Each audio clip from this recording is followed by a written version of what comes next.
8, You're watching The 7, Experience Comic Culture and 6, Sales. 5, Streaming live daily to 4, Facebook, YouTube, 3, Twitch, and Twitter. 2, 1.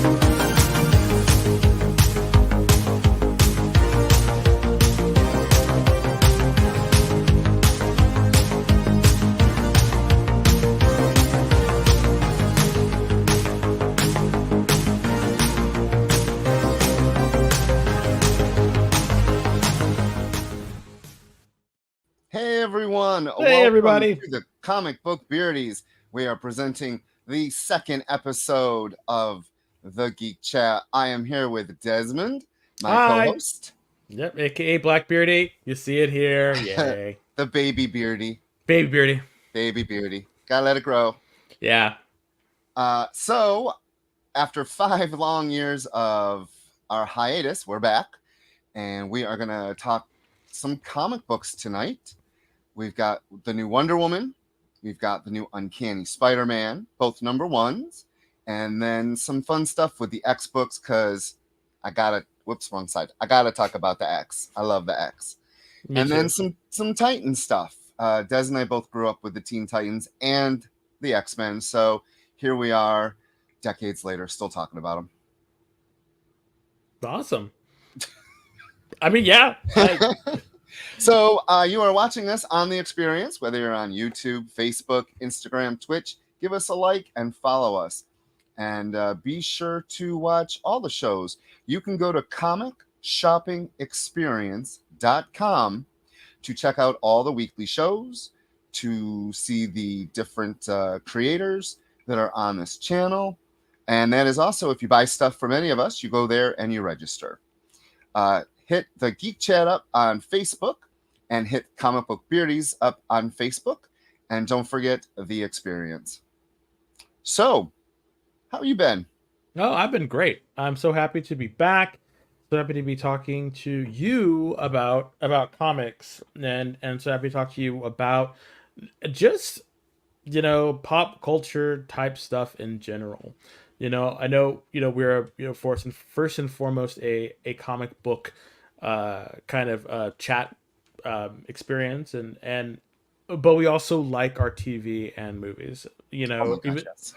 even though it's a smaller part, we definitely do like it. And one of the things that I want to talk about within the TVs and movies is sort of, I know it could be a much larger conversation about the state of Disney Plus and all the other stuff, but specifically want to talk to you about hi Kenneth, want to talk to you I have my glasses on now. yeah, we got weird glasses, sir.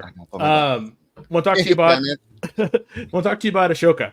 Ahsoka. Yeah, because I have not watched it, and I'll tell you why. Okay. The reason why I haven't watched it is because, and this is going to sound weird coming from a comic book reader, I think some of her backstory can be a little bit hard to penetrate, given how much said penetrate. I did, I know, content there is to absorb from her with Rebels and the Clone Wars and all this other stuff, that I'm like, do I have to go back and watch this? Can I just watch it, itself and just, enjoy it? So there's these few things, but I know that you watched them all. I did. And I think the series is getting ready to have its last. There's two more episodes. Okay. So I wanted to ask you, how are you enjoying it? I'm loving it. So I was a huge Rebels fan. We watched every episode of Rebels. I had the figures. For us, when we watch it, the 2 episodes ago referenced a lot of the stuff from the Clone Wars as well. Yeah. And I remember when we started watching the Clone Wars, the animation was a little rough for me, but the story within it made up for it. Mm. And Rebels, a lot of people like the art, the animation wasn't as strong as a regular Disney cartoon, but the story really propelled, and the myths that they're building. And it's nice that the Clone Wars and Rebels both now are in the larger Star Wars universe, because a lot of people have no clue that these characters are not brand new. They've been around for 10, 15 years. And I love it. This week's episode brought back a character who I love, and also a villain who gained some weight. So they used the voice actor for Thrawn, and he made his live on-screen debut this week.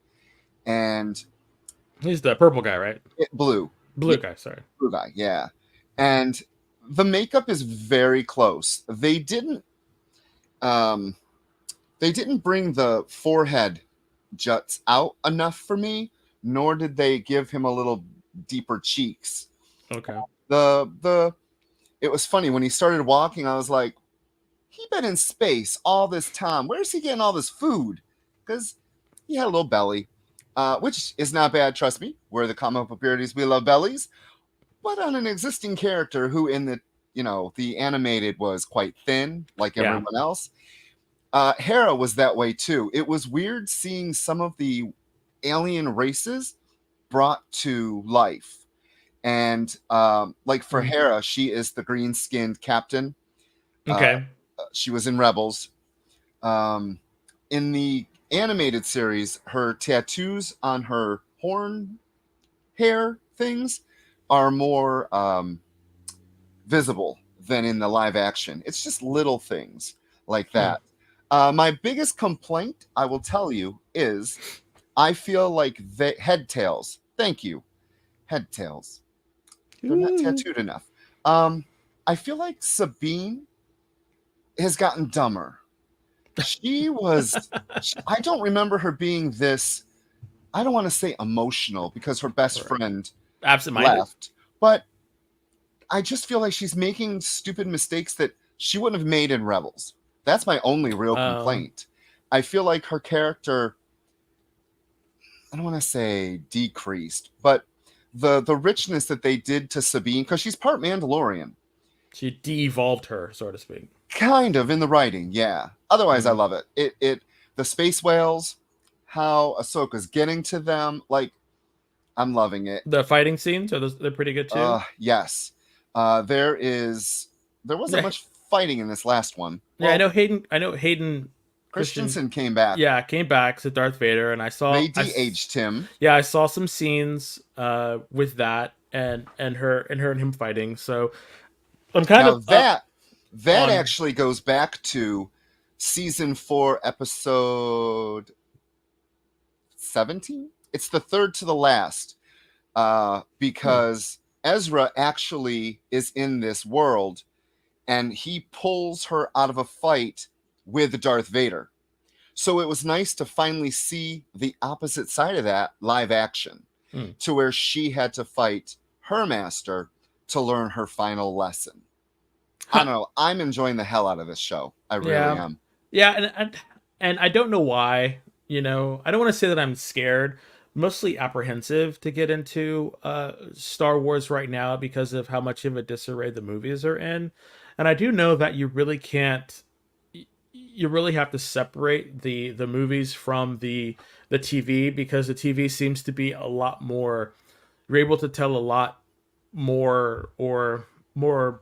I don't want to say more better, but you can tell more like just better stories. You English major. I know, it's weird. I'm not English major.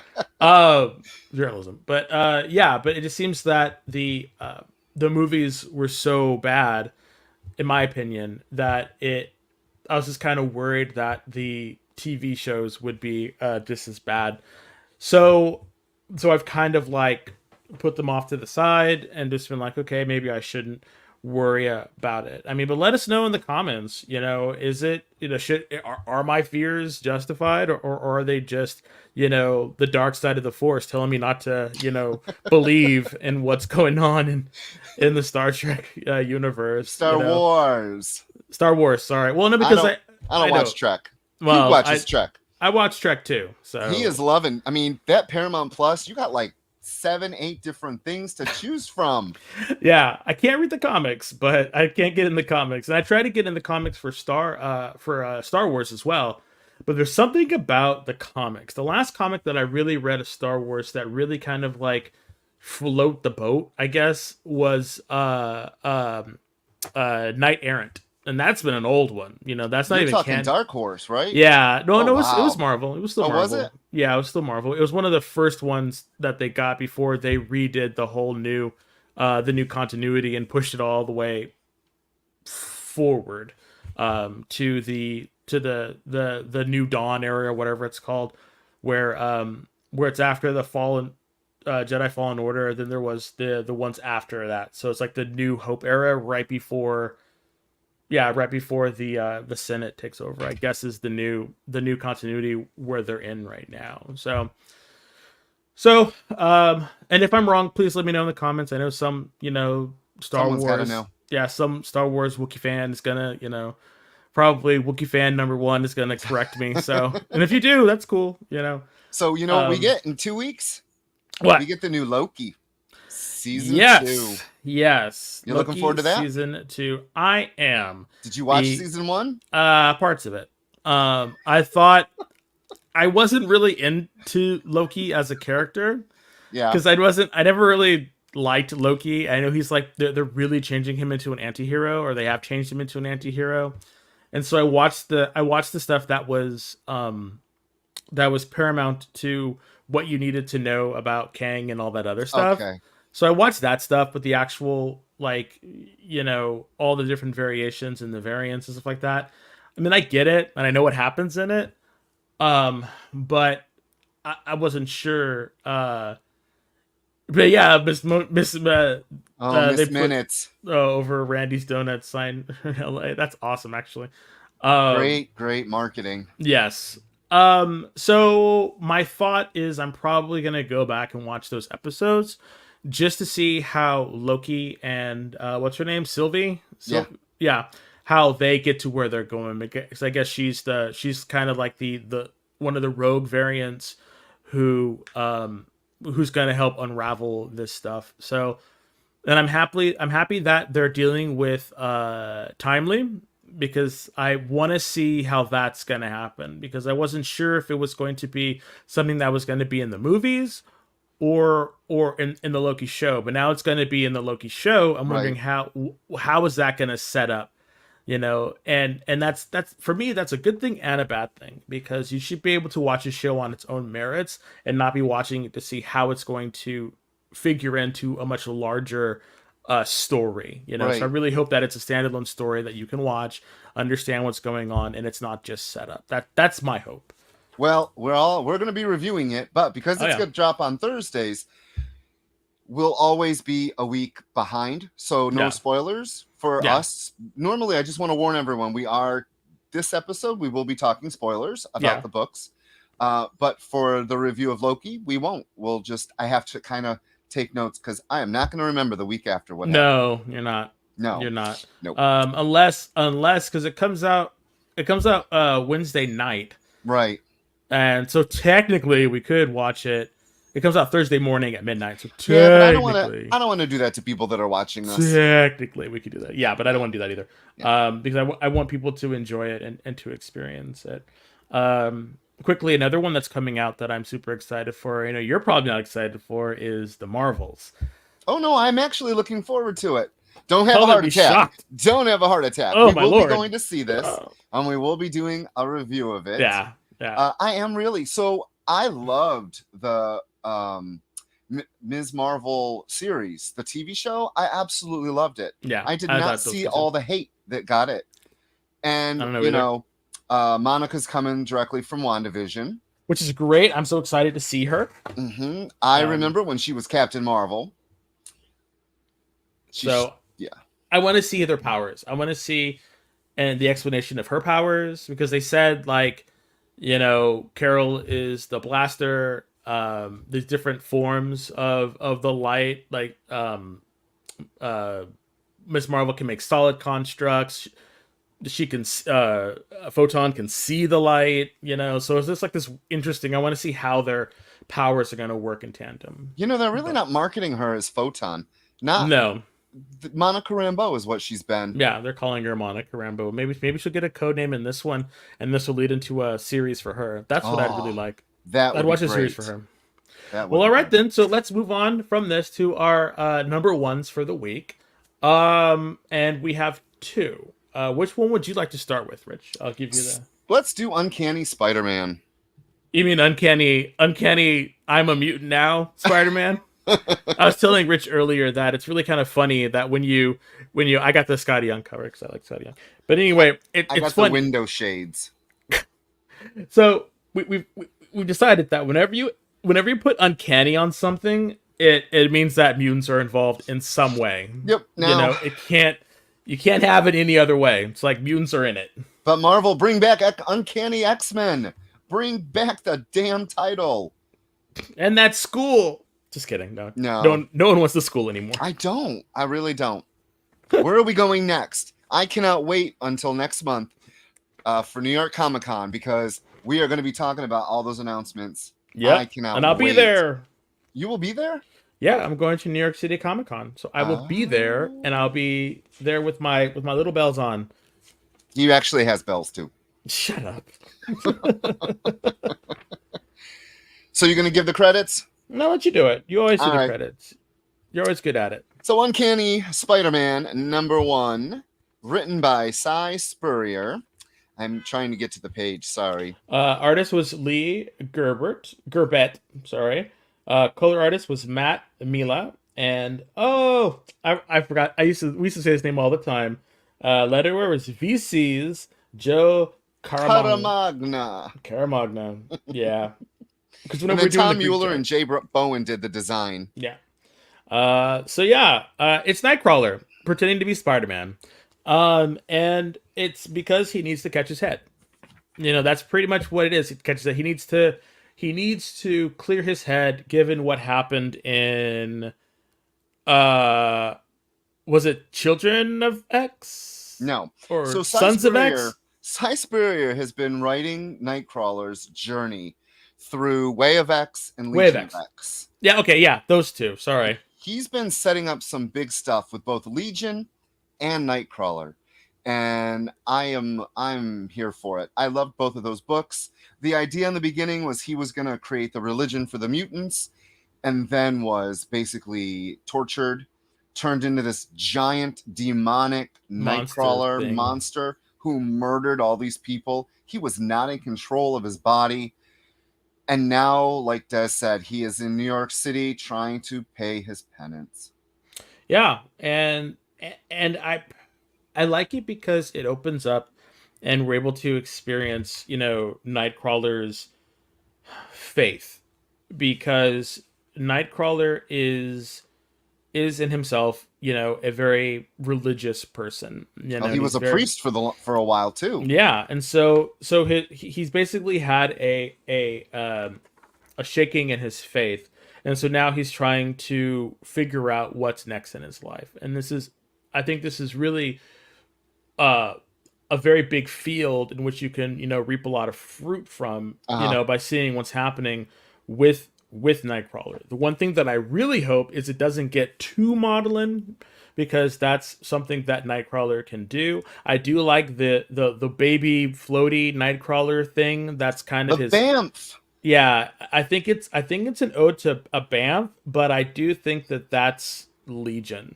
I think that's Legion has, wherever he went to, left this tether as his Bamf. As this Bamf thing for him to be able to come back. And I think that's what it was. I was very happy to see a return of... Hello, Phil. Welcome in. Hi, Phil. I'm very happy to see a return of a fan favorite. At the very last page? No. Oh. No, I'm talking about Feral.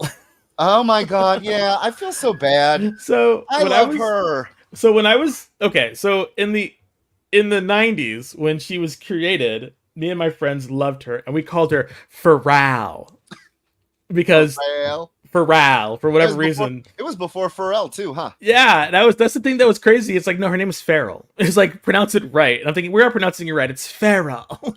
Feral. And I was just like I was just like I heard someone else say her name and I was like that's not how you say it. That's not how you say it because I wanted her to I wanted to be better than cuz like you can't just have a code name like it's Feral, but anyway, And then, I her like sister was Thorn with 2 Yeah. N's. Make no sense. But I like the fact that they're basically talking about the Hound project. And so Yes. it's like because again, all these timelines are separate, but it seems like this is the crux of not the Age of Apocalypse or not Days of Future Past with Ahab and all them. It's something new that they're able to inject into the 616. Yeah. So I'm excited to see where that leads. What did you think about the doctor in charge of Farrell? I was very surprised that it was Toombs. That it was the Vulture. Yeah. And I think that that's great because that is normally, or he is normally a Spider-Man villain. And the fact that he is a part of Orcus, number one, shows their reach and how many villainous organizations and villainous madmen are working with them. But it just shows that they're still able to have Spider-Man's villains in there with Nightcrawler. So as Spider-Man, yeah, yeah, Spider-Man villains with Nightcrawler. And that techno-organic suit, that was great. I loved his and like the collar, the collar being all like out of control and stuff.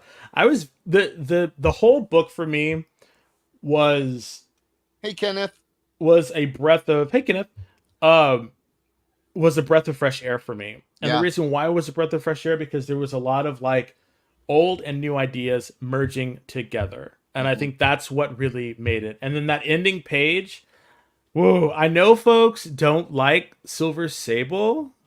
Hi from Virginia. Hi from California. Is Silver Sable. And then I have always loved Silver Sable. I know. And she's, mostly with Spider-Man. And the fact that they have her and her mercenaries chasing after Nightcrawler. This book was for me just one of the best setups for a book I have seen in a long time. I have to agree. The unfortunate part about it is I know it's not going to last. Oh no, it's going to be. I'm thinking 6 to 8 issues max. My hope is. Go ahead. I'm sorry. I just wanted to say I don't read the books in the order Marvel wants you to read them. I know, neither do I. So I read Dark X-Men first because that I love. I can't wait to talk about that book. I love that book. So there is a splash page and it shows Mystique. Oh, and then 3 comics later, I sat and I read Uncanny Spider-Man. I was like, well, son of a bitch. Maybe I should have read them in order because I kind of figured as she was saying, where's my baby? I was like, I think that Mystique is traumatized. Remember, she hit her head. Right. So she might have a concussion. She might have, God forbid it's not amnesia. Please don't give. No, I don't want that route. But I thought it was, so we're getting a one-shot, X-Men Blue, I think it's called. And it is going to be the real origin this time, not Chuck. What was his name? Chuck Austin. Oh, not Chuck Austin's horribly wrong Draco arc, which told Nightcrawler's newest origin. Let's just go with what Chris Claremont wanted. Mystique is the mother. No. Mystique is the father. Mystique is the father. Irene's the mother. Let's just go for that. Yep, and I really hope that they do that. But it was very funny because like I didn't know anything until the homeless guy transformed into her, and I was like, what the hell? Because the whole like my baby, I totally thought this like think away my baby kind of thing. And I was like, this is not Mystique. What's going on? And so the fact that Mystique is there and he's going to have to kind of nurse her back to health to make sure that she's okay. Plus all the technology about how they're able to hide from the Stark Sentinels, you know, and how that happens. And they're trying to find fail safes against that. I don't know. It's just, it feels really Days of Future Pasty, but a much Modern. a much more modern telling of that story. Yeah. And I think that's why I really like it. And it's weird because I don't think a lot of people are going to pick this up. I don't think that they're going to try on it. And I really think that you should. I think that there's just so many plots that were born out of this comic that I think that it's going to be really, really fantastic. So having said that, we should probably take a commercial break. We are. Hold on one second. I just want to let everyone know, if you would like it, the Comic Book Beardies have it. I have 2 copies of it, and it is $5 each. Just let us know if you want one. Yep. We are doing a commercial break, so stay tuned. You're watching the Comic Book Beardies presents the Geek Chat on The Experience. Why was Princess Zelda sad after watching a bunch of YouTube videos? She couldn't find the link in the description. We'll stop if you subscribe to our YouTube channel. It's super easy. Click subscribe and click the bell when you do. And thanks for supporting the EXP. You just finished the last episode of your favorite new show, and you just have to talk about it. But all your friends are ghosting you because of that incident last week at the buffet. Oh, you know the one. What you did to that chowder. Ugh. Keeps me up at night. So what do? Join writer Dan Wickline as he breaks down all your favorite pop culture media. Whether it's a review of the latest nerdy TV show or a dive back into the history of your favorite comic characters, Dan's ready to discuss all the hottest topics live. Join the conversation as Dan live streams Tuesday through Thursday at 5 Eastern, 2 Pacific on Twitch, Twitter, YouTube, and Facebook. The Dan Wickline Show on The Experience. Comic culture and sales.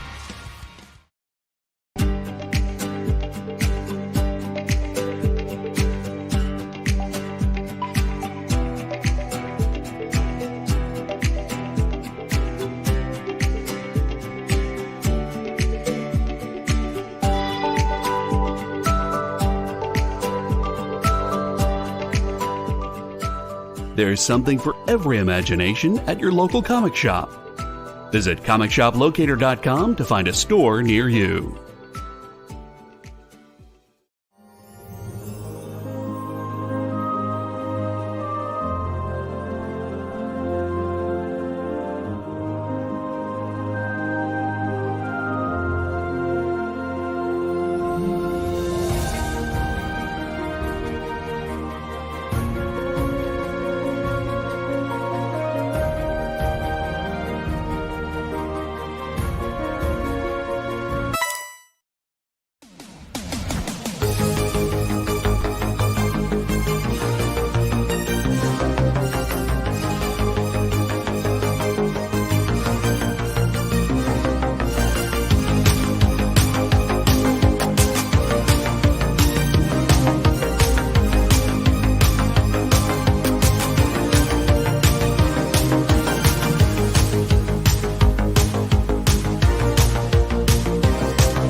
Hey everyone, welcome back to the Comic Book Beardies presents the Geek Chat on The Experience.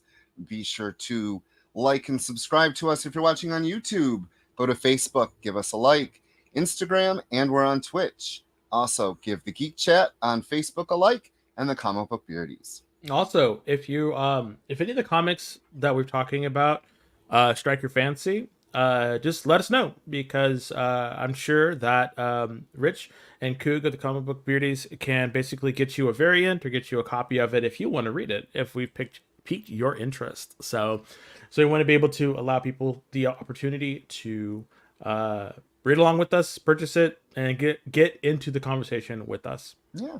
So Yeah. next up from DC Comics, we don't hate DC. We just read a lot of Marvel. You're going to notice.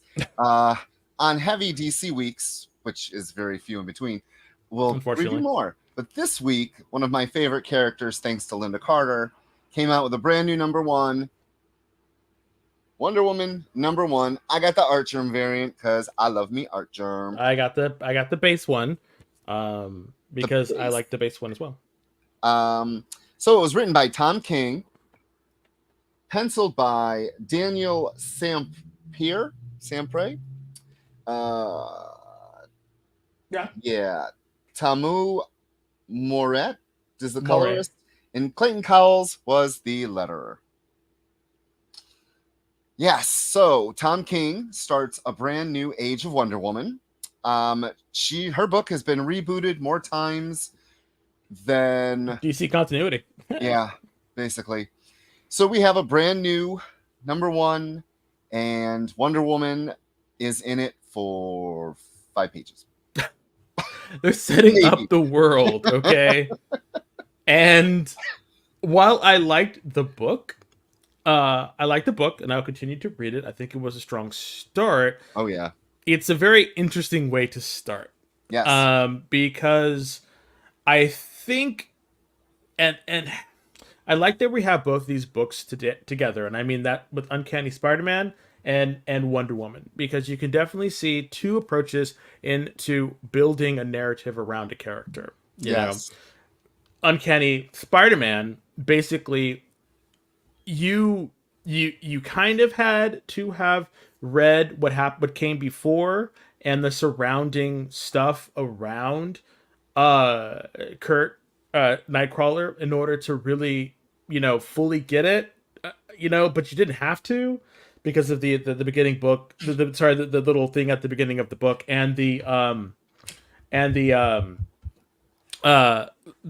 inner dialogue and the stuff that was going on, and the little shoots here and there. Yeah. Where in this one, it's heavily exposition of the state of the world in which the Amazons find themselves in. So King does a lot of world building in the pages. Some to a little too much at some points, I think. It was a very wordy book. That's what I mean. It's like there was a lot of dialogue and conjecture and exposition to dig through to find out what you're going on. And when you finally get to Wonder Woman, it's that's why, because she's supposed to be like a breath of fresh air from all of this stuff. But I don't know if that was the best way to bring in Wonder Woman with presumably new readers, right? Because that was a lot to get through. Yes, and let me tell you, I read the #2 today. The #2 is a great issue, but it's just as wordy. Okay, now let me tell you this point blank: we are not, against vocabulary. Okay, we are not against the alphabet. No, I think it helps people read. Children exactly. read. But there has to be a give and take between the two of them. Between showing and action and heroics to talking heads type of situations. And I do believe that King is still world building around Wonder Woman. So part of me is not surprised. At least 6 issues. He's probably gonna, the first arc is gonna do major setup, because this also gets the spin-off Amazon's Attack, trademark, and what's going on with Birds of Prey. Yes. So remember I was telling you, I don't know how it's going to fit in. That's what I meant. I don't understand. So, spoiler, Amazons in America outlawed because one rogue Amazon killed a whole bunch of men in a pool hall. Left the women alive. I so wanted to be Cassie Sandsmark. I was like, oh my god, it's Cassie all grown up. She's killing people. But it wasn't. It was another. Oh, that would have been awesome. I'd be like, let's go, Cassie. It was nice to see Sarge Steele again. I haven't seen him in a long time. I know. It's funny. because in Titans, Amanda Waller is the shadow figure. In all of DC, really, Amanda Waller is the shadow figure wanting to take down the heroes. That's a big shadow, though. So, and yes, I'm glad she's back to being a big girl. I'm wondering if she is going to pop up and if Sarge Steele is taking orders from the Wall herself. They mentioned her in it and talking about how, he has gained her respect and vice versa. So I don't think that he is acting independently. I kind of know he isn't, and I think that Amanda Waller is the one that's going to have to come out of the shadows and talk to Wonder Woman about what's going on. Yeah. Can I just say the art? Fantastic. So I am very critical when artists draw Wonder Woman. This art is gorgeous. Yeah. When she's walking through the cemetery, I think it was a cemetery. Yeah, it was cemetery. The coloring was gorgeous. The coloring fit. Yes. That fight scene. The book was, it's a little wordy, but it was a really good number one. And I miss number ones that grab you. And so for both Nightcrawler or Uncanny Spider-Man and Wonder Woman, I have to say yes to both. I'm definitely picking them both up. What did you think about the anti-Pope at the end of Wonder Woman? So with the lasso of lies. So we already know there's 3 different lassos because was it 800? Whatever the high number Wonder Woman I think it was achieved, 800. We saw her daughter. Her daughter took up the name Trinity. Yep. And has the lasso of thunder or something like that. I don't remember. Yeah. But she has 3 lassos. So it's going to be okay. They're basically, this is just like with Nightcrawler. This feels like, where can we take Wonder Woman where she hasn't been yet? Yeah. And outlawing them, okay, she's already proved that she can take you on. Wait till you read the 2nd issue. Holy jeepers. Well, when they shot down that one Amazon right in front of that was like they shot the down little girl. Yeah.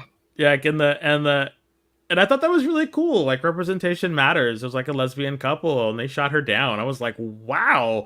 And they talked about there was like new types of bullets that can pierce their skin, and I was just like, damn. And then Wonder Woman comes in and deflects that like it was no one's business. He's like, get that out of here. I was like, yes, Wonder Woman. This is how you do it. Just like comparing her to an artist and how she fights and her grace. Like, I think that's really cool. That's a really thing. I think it's a really nice thing that is missed by sometimes. Still letting Wonder Woman be feminine yet strong. I think that's really, really good. A really good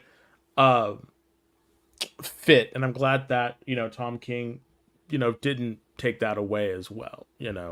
And just her being a tactician and her strength and everything. Like, I'm really excited for this. I really hope that I hope that Donna shows up at some point. I think she will, but not. I think it'll be Amazon's attack. Yeah, probably. And I really hope that Cassie comes back because I really do miss Cassie. She was one of my favorite. I was a huge Young Justice fan, and I really liked Cassie. And I thought her missing from the larger Wonder Woman mythos is a shame. I really did like. Like her. It was funny. I got a chance to sit and talk with Phil Jimenez about a month ago, and we were talking about Donna and DC's push to really bring back Donna, and they're having a hard time finding code names for her that fit because she's no longer Wonder Girl. No, and she's not. She's not Wonder Chick. That is so dated. I don't want her to be Troya because that whole period of her being one of the new gods or whatever they called them from New Coronis. No. But she still does pictures. She still has Corey as her best friend. He gave me a lot of hope with what's coming up in the future for Donna. So yeah, and speaking of which, that's why I really, like World's Finest Teen Titans. I think that's a really nice segue into two books we're going to talk about. Wait. I'm sorry. Oh, sorry. I forgot. You have something to say. Yes. So Coog and I went through, since we have the new Wonder Woman #1, and I've got some really cool variants that we have for sale by some artists I like, or these are kind of like my favorite ones to sell you. So first up, this comes from the DC Rebirth universe, Wonder Woman #4. It's Frank Cho. Ooh. Love Frank Cho's art. I have that cover. You do? Mm-hmm. It's $10 if you would like it. So growing up, I loved Mad TV. This is from the New 52 Wonder Woman. It is the Usual Gang of Idiots cover. And this is $65. Wow. Spy versus Spy. Yes. Vi versus Spy versus Spy. Remember the gray? Yes. Yes. So our friend Gene, who does the artwork for the Geek Chat, Thank you, Gene. He did a really cool cover based on the You Can Do It. So this is Wonder Woman 32, the Bombshells variant. It is $10. The New 52 Wonder Woman. Do you remember when we used to review that? Oh, yeah. And it would go from one story to the other in the beginning, and everyone was like, what's going on? What the hell? So Darwin Cook, love this artist. This Fantastic is cover. From Wonder Woman #37, Darwin Cook variant. It's $10. Mm. Hey, did you ever watch? Such a great artist. Did you ever watch whatever the Golden Age was, the cartoon? Yeah. Cartoon was really good. No, sorry, I didn't watch the cartoon. I read the book. Sorry. The cartoon was really good. So we got Wonder Woman #49. This is the Kim Jung-ji variant. Ooh, that's nice. We're asking $8. None of these books have been read. They're all boarded, bagged and boarded. So an artist that I absolutely love is Jenny Frison. This is from Wonder Woman #52. It's $10. You can see she had a theme going on. This is #53. I love that she's wearing a hat and has her tiara on. Like, okay, you go, Wonder Woman. Yeah. It's from royalty. 2018.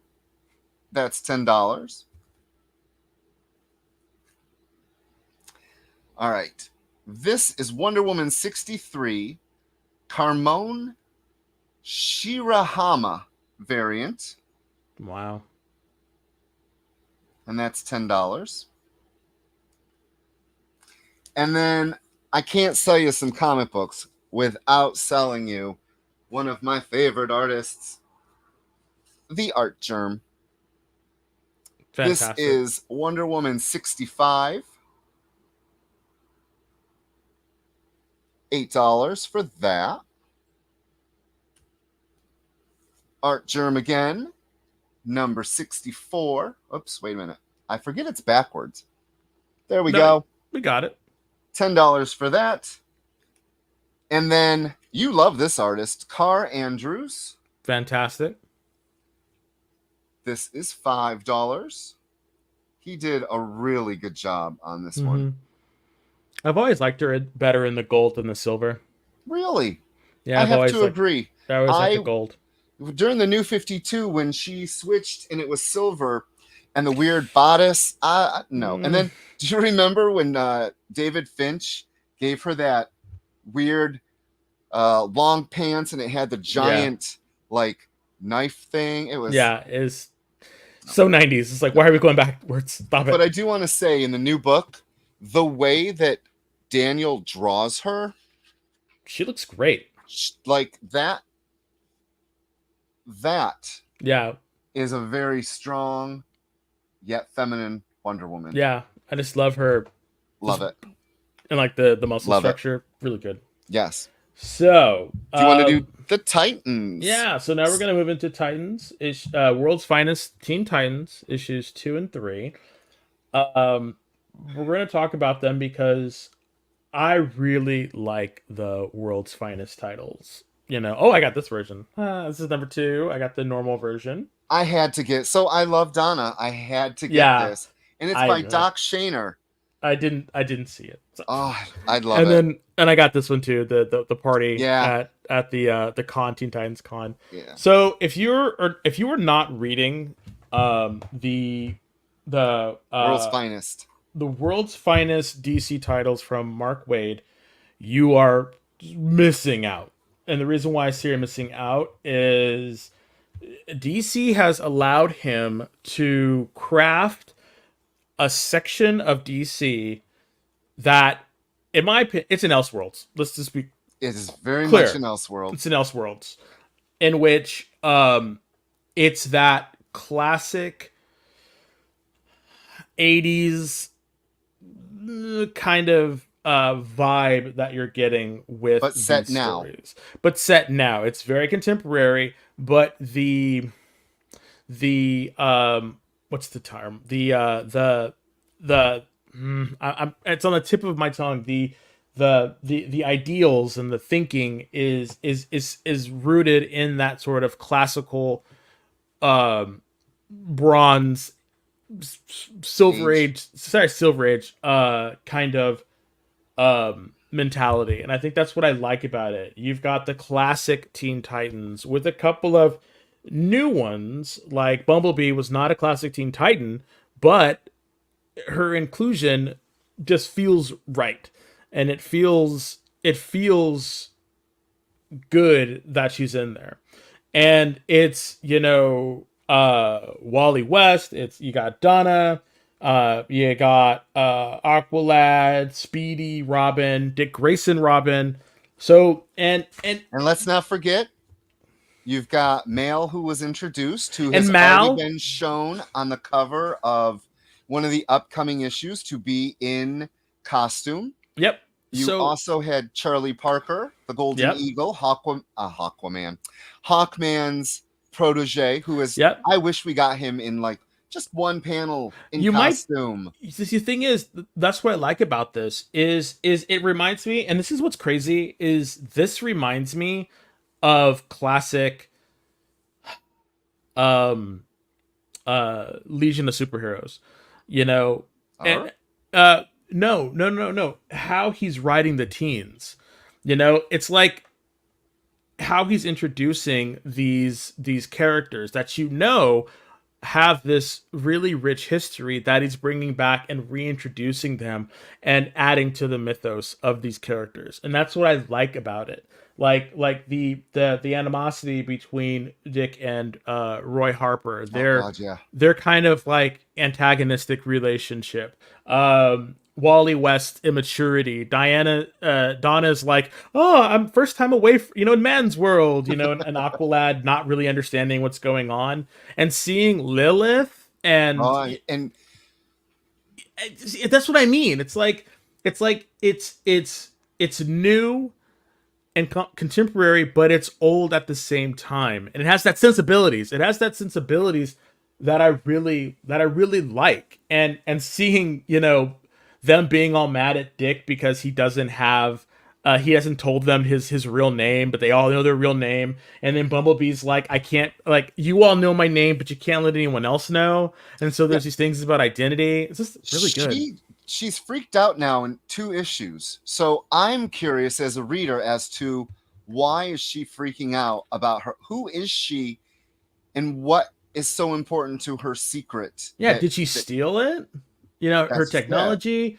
And then the whole thing with issue 2 basically was they introduced a new character, sort of like a Raven-esque character, but I don't think it's Raven. I definitely don't think it's Raven, but a Raven-esque character who her emotions kind of, she can manifest your fears. So technically she's a little bit like Danny Moonstar a little bit, how she's able to manifest your fears and trap you in your fears.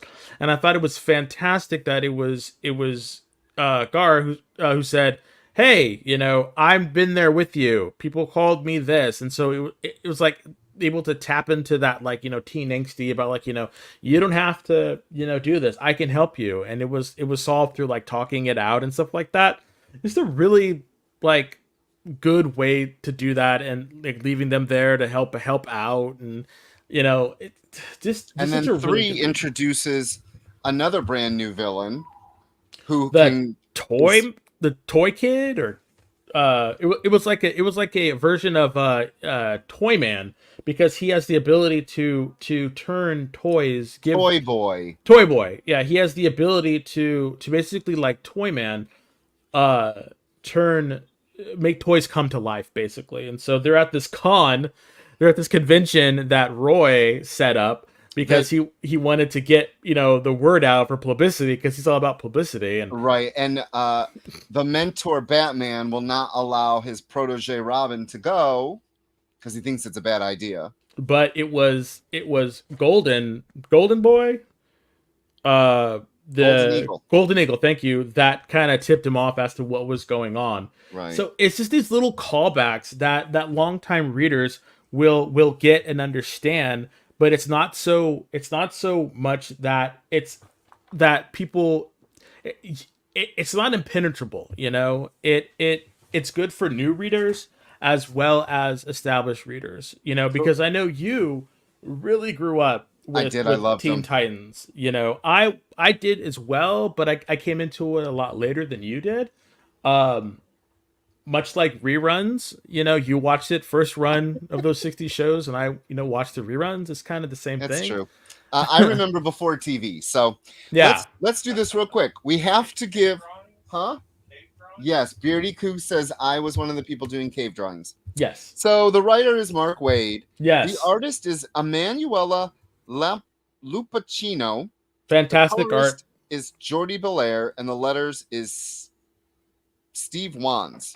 Yes. So you said the art is fabulous. It really is. It reminds me of old Chris Sprouse, Yes. the Dodsons. It's very expressive. They are very youthful looking, which Yep. some artists have a hard time drawing either kids. I don't know if you remember when John Byrne drew Wanda's 2 children, and their heads were, it was bad. They should have spoke cigars, those kids. The art is really good for this book. I It's do. that classic. It's very that is Yeah. the word I'm going to use. And it's Now- like that Doc Shanner as well. Yeah. It did throw me off, though, I'll be honest. In the first issue, when I'm reading it, and they're doing social media posts, and Oh, yeah. the cell phone, and I was like, this. So for me, reading it when it came out, where they didn't have any technology, to seeing the same characters texting now, I was like, this, what, what? But I'm getting You're getting used to it. I am, and it's funny that the Golden Eagle is their social media They're not person in influencer. charge. Yeah. So you're definitely going to be a yay on this book. I've always liked World's Finest anyway. The Batman and Superman book, I thought that's a really fantastic book, and it really explores their partnership and in a really classic sort of way, and it's fun. Like, again, like I said on last week's episode, I like a fun Batman. I like a Batman that's not so angsty that you just want to slap the crap out of him and be like, "Stop it, sir!" Stop it. So that's I'll be honest. I was reading World's Finest, and I stopped. I only read up to Superman's his sidekick. I cannot remember the kid's name, who ends up becoming Magog or God, one of the two. Because we're going back to that world, the solicit for, what month are we in? September? October? We're in September. November? Oh my God, it's September. October, November. So for December's issue, I think for World's Finest, we go back to that world. Kingdom Come. So I kind of checked out, but I still have them. And I kind of go in and out when they come in, Kook's checking the books and I'll flip through it. So the last arc had, what was the last arc about? I can't remember. I want to say it was Amazo. That's what it was. Yes. Yeah. So I will definitely be reading. We'll definitely be reviewing the Kingdom Come arc that's coming up. Yeah. But I can't. Yeah. I can't commit myself to the main. Come on, the three books. There's 3 books that you guys should be reading from DC that are fantastic if you like those old time sensibilities. Okay. That's World's Finest. Yeah. World's Finest, Teen Titans, and Shazam. Yeah. Those 3. I have not read one Shazam yet. You're killing me. I haven't. They're so good. The Shazam is just fantastic as well. Is he big red cheese? Oh yeah, smiling, skinning, and grinning and stuff. And he's back, and the family's there. It's just such a good, wholesome. Oh. But again, we just want to say before we head to commercial, you're watching The Experience. With hi Daniel. Hey, Daniel. Yeah, looking forward to Kingdom Come in Finest and Flash. Yes, and Flash. I'm looking at Flash #1's coming out, and I'm looking forward to that. I'm so happy they brought the kids back. Oh my god, I read it. So yes. I will say this is about the Flash #1. It is weird seeing Mike Deodato on a DC book and B, a book that involves speed. Yeah. So I cannot wait. We'll definitely be reviewing it because I'm excited. I know you love the Flash. I want to know your opinions on this. Yes. Okay. So before we go, Daniel Outson says, "Hello, first time seeing you both. So far, so swell at Beardy Ridge. How easy to find out about your gnome collection behind you?" We'll answer that question when we come back from our commercial break. So please stay tuned. Again, this is the Comic Book Beardies presents the Geek Chat. Did you know that every Experience show, including some exclusive content, streams on Twitch? Check it out, twitch.tv/the_EXP. Or just scan that QR code.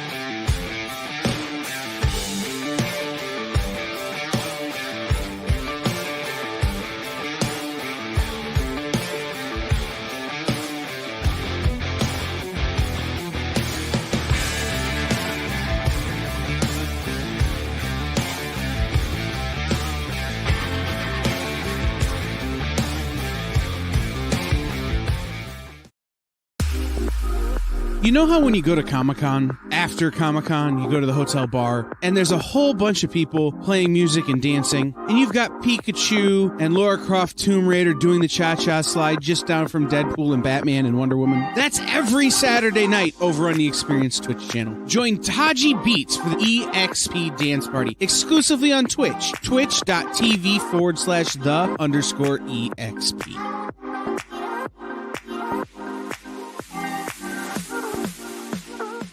According to a statistic that I just made up, people spend 4 hours a day changing the television channel. People who watch The Experience don't do that. Save yourself a ton of time by tuning into The Experience and enjoying our new original programming 7 days a week. And then tell your friends. Think about the money they could save on batteries in the remote alone just by tuning into The Experience. Find out more by scanning the QR code below.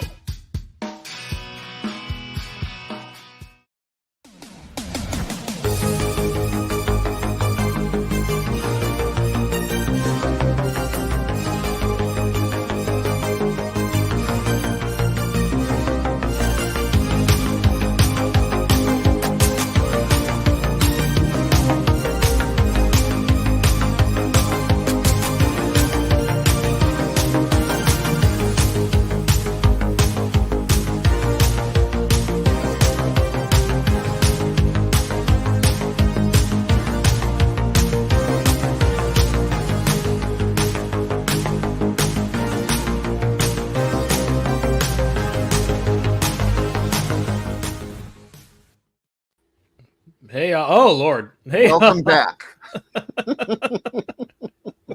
So we're going to be going into the X-Men part of the Geek Chat, and I thought I would wear my brand new Magneto helmet. So how did you get the powers? How did you get the How did you get the gnomes? So the gnomes started, Coog and I, if you follow us on Instagram, Comic Book Beardies on Instagram, we started maybe, what was it, a year ago, 2 years ago? Longer than that. And we have been getting like the holiday theme. So like our Easter Beardy, we've got a little light up Halloween Beardy. And then last Christmas, Safeway of all places, Safeway had these little guys. And the cool thing is they light up. You can't really see, but off, on. So all their bellies come on and they're timed. So we have them all timed for 9:30. They all come on. We have 14 of them. It's our Jeez. Beardy Council. They're our little brothers. And then we just got in, and they're up here, some Halloween ones from Safeway a couple weeks ago. One, the skull lights up in his little staff. And then a whole bunch of others. Like we got, oh, my Insecticon fell over. So like we get the little holiday theme ones, and they sit around our house. And funny, I gave Des and Paul their Beardy, and the Beardy to match it is sitting on our bar in the back. That's how long we've been collecting our gnomes. I got a little black Beardy gnome that he got me. So yes, I think it's outside actually because we put it in our garden. So awesome. I think it might be outside. They haven't cobbled any shoes, but they do keep an eye on the place, which is always good. They do. So X-Men. Wait, two things. Okay. I just want to say thank you again for watching the Comic Book Beardies. We're Des and Rich. We are the Geek Chat. You are watching us on The Experience, a great channel for all sorts of different programming every day of the week. There's something on for you to watch. On YouTube, give us a like and subscribe and hit the notifications. I just learned that too. I'm really getting savvy in this year. So we're on YouTube, Facebook, Instagram, and Twitch. Like Des and I at the Geek Chat on Facebook. Give the Comic Book Beardies a like on Facebook. And then go to comicshoppingexperience.com for everything you need to know about the experience. So real quick before we go to the X-Men, we had a comment from Daniel. He's a big Titans fan, so are we. But Des, he says that it hasn't appealed to him yet. I can totally understand that. A lot of this stuff it could be considered, treading water, so to speak, or retreading old things. It's kind of like what Jeff Johns did, but not the same. Only because Jeff Johns, loves to add to the mythos of what's existing and creating something new. And I think Mark Waid is just telling new stories with these characters. Mm-hmm. So I mean, for me, it really harkens back to, I don't want to say a more innocent time, because I don't think there's anything like that. Because some of those 80s and 70s comics were really kind of crazy. Mm-hmm. But I don't know. It's just, for me, it's just a simpler story. And that's what separates the Wonder Woman that we talked about from this stuff, because it's just a little bit simpler. Right. So I'm going to have to check out what Tom Clark pecan carved ones are, but it's also that there's a fellow Beardy gnome collector. And awesome. Thanks for our Instagram. I got to post a little more, but you could see what the Beardy crap stand, as you can tell from around me. Imagine this times 25. That's our living room. Yeah. It's full of crap. I've been there, Beardy crap, but we love it. So my favorite part of the show, oops, wrong side, the X portion of the show. The X portion. The X portion. Not adult. We're not going to get dirty. It's not that kind of channel. People. No, but we do have 3 books of varying degrees of goodness. Now, again, there were more books that did come out, but these are the books that we chose to read because, like all things, not all books are created the same. And so we definitely have characters within the X-Men, because their characters are so vast and they have so many of them, that we like to read about. Yeah. And so that's kind of why we picked them up. Speaking of which, I picked up Alpha Flight. Oh, let's do Alpha Flight Yeah, first. and the reason why I picked up Alpha Flight is because I'm not even Canadian, but I, for whatever reason, love Alpha Flight. I have read most, if not all, of the series that have come out, and I have purchased most of them. So whenever I see an Alpha Flight book come out, oh, that's a great issue. That's a great cover. It's an homage cover to Burn. Yeah, but I just I try it, and it's one of those things where Alpha Flight, for whatever reason, is like, say what you will, but it is a C tier book. But there's just something about it that just appeals to me like crazy, like Puck and Guardian and Shaman and Snowbird, and just I don't know what it is. And so this one, of course, Fall of X, Alpha Flight has been tasked by Department H to hunt down mutants that were not, pushed off onto Araco, to try to get them, into Because of Orcus, of course. Yeah, because of Orcus. Yes, basically they're working with Orcus, but they don't know. Say that again. I said, hold on. But they don't know though that they're actually not. They're actually spiriting them away, much like the original X Factor did. And the original X Factor run. And so for me, I was like, oh damn, they're kind of acting like a pseudo X Factor from the beginning, right? When Walt Simonson and Louis Simonson were doing it, and I thought, okay, this is very interesting. And so they're finding old members that are still kind of lost, and they're trying to protect them and bring them back.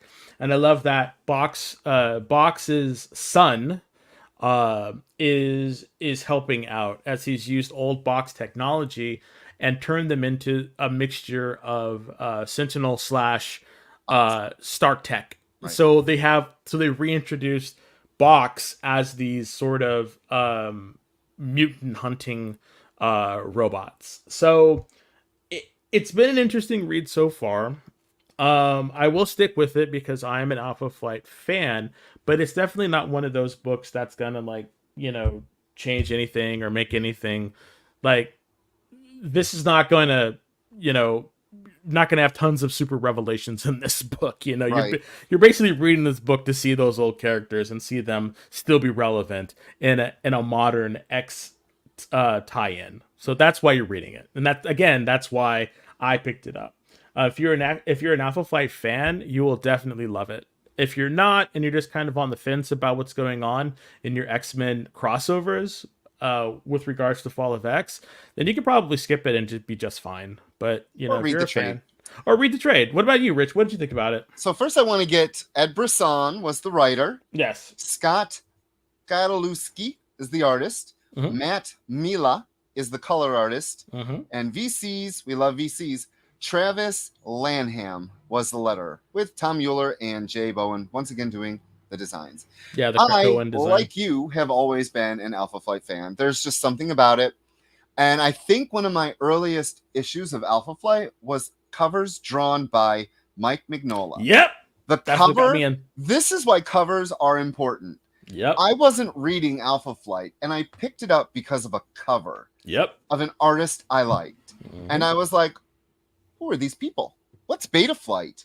Who is, so I was like, So, of course, back in the days, you'd get, you'd have to go to the comic book store and go through all those back issues, and you'd walk up to the counter with a giant stack of back issues, and you're like, I'm going to get caught up on what Alpha Flight is. Yeah. And I did that. And I bought whatever, and then continued to read it through all of its bumps. And whatever they did with them, I always read. Yeah. So Daniel says, fanfics, our X Doomsday book. And yeah, Alpha Flight. John Byrne, problematic, but I his artwork still holds a place, especially those anything he did with X. Yeah. The one that, if you really want to look at Alpha Flight, there was one that came out right when the guys from Man of Action, that's Steven Seagal, Mike Casey, and them, Duncan Relu, I thought it was Joe Casey. Joe Casey, thank you. Yeah. They did an Alpha Flight run in the mid 2000s. That was really good.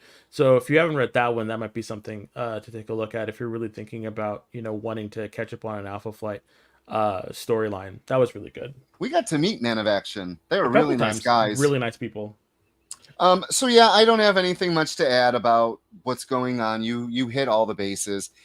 My one problem I had when the #1 came out, the same book, I want to say it was Dark X-Men, talked about it was Uncanny Avengers.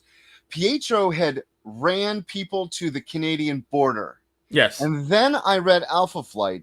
So basically, Quicksilver just ran those people from one bad place to another. Just to another bad place to get picked up by the authorities. And I was like, he didn't know, but I thought it was really cool that he thought Canada would be a safe place for these mutants, and they weren't. Well, no one knew what was going on. So, right. But I know what you want to talk about. I do. I would like to. Yes. So I really enjoy darker characters. I really love bad guys. Magneto was always right. And he was. We have the Dark X-Men. Did you read Dark Web? No, I did not actually. So Madeline Pryor is now the owner of Limbo's embassy in New York City. Yeah, I know about that. Magic actually gave up Limbo to Madeline. And Madeline has, she felt Jean die. And now she wants to step up. The embassy was a place for mutants that didn't want Krakoa's laws. Mm-hmm. And you see some of them in here. Also in here, Fantasia. What? Why is she there? I loved her. She was in the MLF. No, not MLF. Was it the Mutant Liberation? No, she was an American Idol. No. Yes, in the color purple. Yeah. Yeah, some of the people I was very surprised to see, like Maggot and I've always loved Maggot. Love Maggot. When those three, it was Cecilia Reyes, Maggot, and Marrow busted onto the scene. Fantastic. I instantly loved them all. I loved it. So in Dark X-Men, let's start with the basics. Let me get to it. Steve Fox. I started following him on Twitter. He doesn't post a lot, but he is very proud of what he's writing. And I love it when a writer talks about the books he's doing. Because a lot of writers, I feel, need to do more of getting people into the comic book store. Mm-hmm. And Steve Fox is definitely doing that on Twitter. So, yeah, I was really iffy. And if you're reading Realm of X, which we're going to be reviewing next week, I don't know what's going on with Magic. She's forgotten everything she learned with Stephen Strange. She's mopey. She's cryy. Yeah. I hope the writers have something bigger. But yeah, so we'll Daniel says next week. So Daniel says not a fan of Magic giving prior Limbo unless it's a grander scheme. I think it will be, most likely. Probably some hold this, hold my baby, I gotta go do something kind of situation, So the artist for Dark X-Men is Jonas Scharf. Frank Martin did the color, and VC's Clayton Cowles was the letter, with once again Tom Mueller and Jay Bowen doing the design. So Maddie has her own Dark X-Men. They already screwed up the first mission in #1, and they left Angel as Archangel behind, to which Maggot actually is really pissed. He's like, I would be pissed. Why did we leave him behind? And at the end of issue 2, you learn what Maddie, but not this Maddie, has done when he goes after Callisto. I was so happy to see Callisto. I love her. I've always loved her. And I really hope she survives this. She was the white. What was she? She was Storm's the white. Or no, Emma's. She was in white. She was part of the white part Party. of whatever. I remember. So in this, we have the ragtag team of Havoc, who is completely under her control.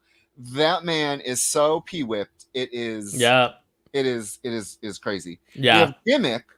I don't know if you read the whatever X-Men book it was called that Gimmick was introduced. They were all real just kids, and they really wanted to be mutants, and they all wore these different things that gave him different powers, but Gimmick was an actual mutant. And she got into the Hellfire Club. M-Plate is in it, which is Monet's brother, who has the little sucker things on his hands. Mm-hmm. Azazel, Kurt's father, whatever, let's get rid of that. And Gambit, along with Maggot, Zero from Generation Hope. Do you remember one of the 5 lights? I'm very excited that he's back. He's back, and he's still kind of crazy. The thing with Albert's body and his head, like there's a lot of really good ideas in this. It's weird. It's weird, but I love it. The art is so dark and moody, and it fits the book a lot. My complaint is it's sometimes a little too dark to see people's faces, and they refer on shadows a little bit too much. Yeah. I don't know what to expect with this book. Like, I really don't. I don't know. I love that she has a Cerebro that looks for mutant souls. Yes, and it's literally a skull. Yeah, Look at that. I thought that was really a nice kind of interesting play on Cerebro, having it be skulls. I don't know what's going on with this pseudo Goblin Queen that is around. I don't know if that's Maddie's darker half that was split. So that comes from an older story where I think it was written by Chris Claremont. I'm blanking on the name, but in this, Maddie, that's actually Nightcrawler. Her the dragon is Nightcrawler. Yeah, I remember that. Yeah, and she was last seen in but I thought X-Men that was Blue. I thought that was Kitty though. No, I thought that was Ileana though. No. She turned him into this dragon. Yeah, that weird Nightcrawler dragon monster Bamfi thing. is, I think, his name. Yeah. And it was last seen X-Men Blue. Do you remember when it was the 05 that came? Yeah. And they brought Bloodstorm on the team. Oh wow, yes. We're talking a while ago. Yeah. I'm glad they bring it back. I am too. It's interesting that she is the Goblin Queen. Like, she is completely evil, and what she twisted Archangel in, I'm floored. I don't know how they're going to bring him back from that, because his pseudo redesign was so striking. I hope that's a mask he's wearing. I do too. Because if it's not, but it also goes back to, you remember when Apocalypse twisted him and he was in his bright blue and pink, he wore the skull mask. Yeah. So I like that Fox is bringing back some older ideas in with this new mix. Like, I'm really liking that.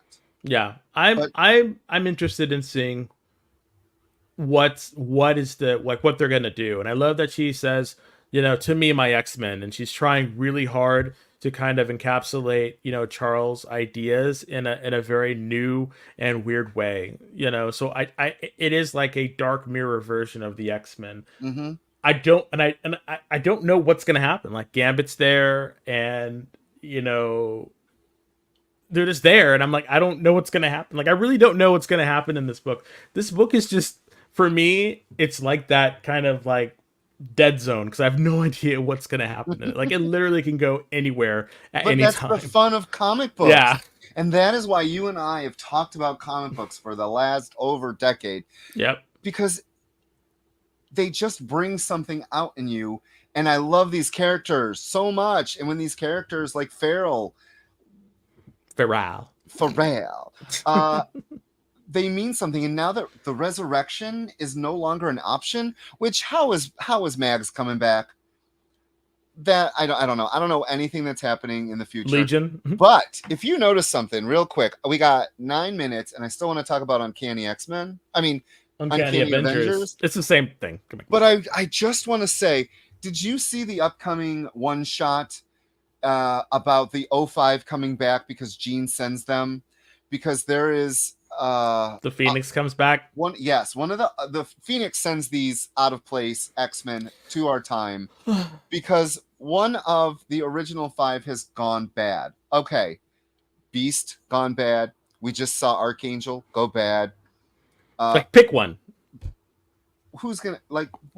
Okay, so now seriously, I mean, exactly of the 05, Beast is bad, Angel is bad, Jean is dead, Cyclops is captured, and Iceman's a living ice fart. So, okay. I mean, hey, I'm assuming it's Beast. That's who I assume. I think the Dark X-Men and Warren's thing is yeah, the Bendis' 05 strikes again, Daniel. I agree with you. I do think that the Dark X-Men stuff, the things that's happening to Warren, I think that'll be wrapped up in that issue. I don't think it's going to go longer than that. So for me, I think it's probably leading into something much longer, much bigger with Beast, unless Cyclops completely loses his ish and like goes crazy. But I don't think that's going to happen. So no. So the last book up is Uncanny Avengers. This is the Icon variant. And I had to get the Psylocke. Oh, one. You got the Psylocke one. Yeah, I thought she's my. I love her.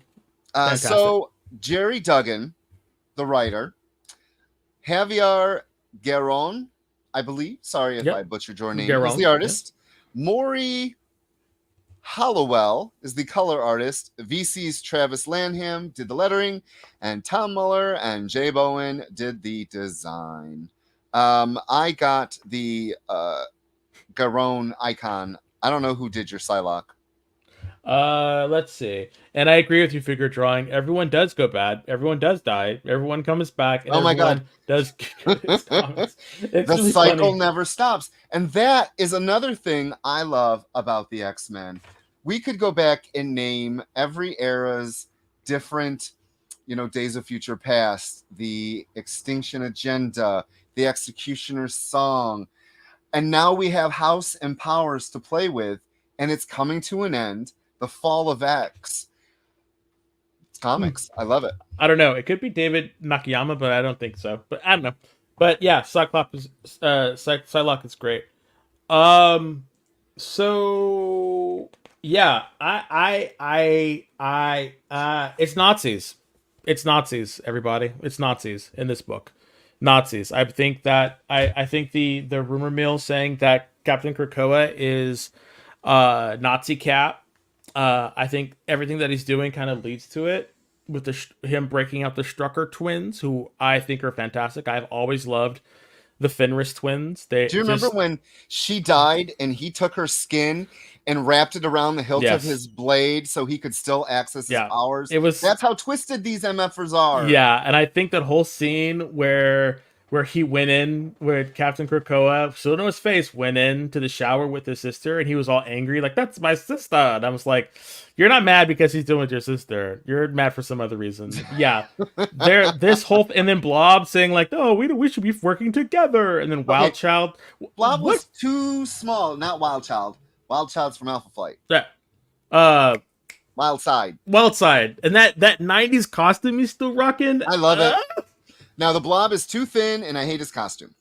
Yes, his costume is silly. But this whole thing about them stealing nuclear weapons, and, like, I don't know. Part of me thinks that this is some grand scheme in order to make Hydra, to bring back Hydra to the forefront. Maybe this is what's happening in some way. I really don't know what's happening in this book. I think it's sort of like Dark X-Men. This book is still building upon what's going on in the Fall of X. And I think there's going to be something that's going to bring them all together or something, I hope. I don't know. I think the lineup is very interesting because it goes back to Duggan's last lineup, which was Rogue, Quicksilver. Now, Captain America, why does he have Bucky's arm? And is it the arm or is it the armor? It's the armor because It's because Captain Krakoa, for whatever reason, hurt his arm. Right. He can't fix it immediately, I don't know. It doesn't make sense to me. I don't get it. And then the Rogue coming in and saying, hey, we should take over, blah, blah, blah. I was like, I don't understand why you're doing that. You're all supposed to be working together. Yeah, and then Deadpool is the voice of reason? Yeah. So I don't know. Like, I don't know what's going on with this book, but I'm gonna continue to read it because I have faith in Duggan and I really love Garon's artwork. Yeah. Followed him all the way from Miles Morales. I gotta say, I agree, Daniel. I have as much as House and Powers just relit the love of my ex, because I gotta say Hickman's House and Powers was a great read.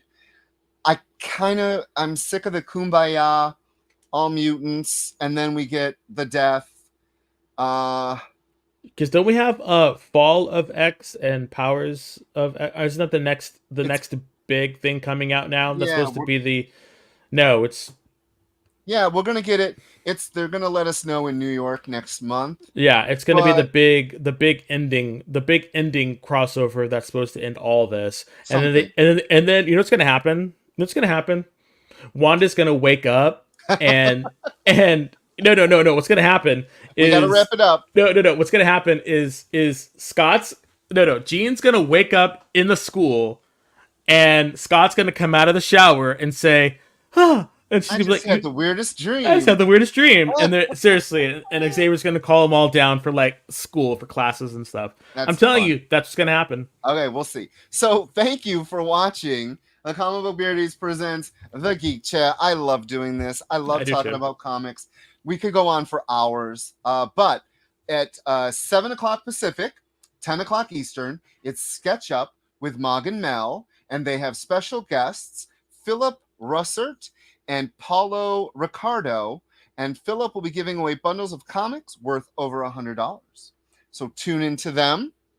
And hey, Des, it's been great. I love talking with you. Yes, we do spoilers, figure drawing. I'm sorry, I apologize. So but yes, The Geek Chat, like and subscribe. The Experience, like and subscribe. Follow us on all the social platforms. Oh my God, the 50th anniversary. I can't even think about that. Oof. Yeah. Also, if you're interested in any of the variants that we saw earlier, please check The Experience, sign up, and reach out to Rich and Coog at the Comic Book Beardies, and we'll be able to get you those variants if you want them. Hi, baby. So join us next Thursday on The Experience for another awesome, uncanny adventures of The Geek Chat. I am Beardy Rich. I am Desmond, aka Blackbeardy, and Baby Cougar, Beardy Cougar is behind the scenes as always. We wish you a great night. See you next week. Do you remember what it was like when you were a little kid and you got a letter in the mail? Now imagine that letter was filled with information about your favorite shows, pop culture questions, links to things you're going to want to see later, and even sneak peeks at upcoming programming here on The Experience. That's what the EXP mailing list is. Every week, we send you sneak peeks, information, and all of the relevant links for all of the shows you want to see. Sign up now on our website or scan the QR code that's on your screen right now.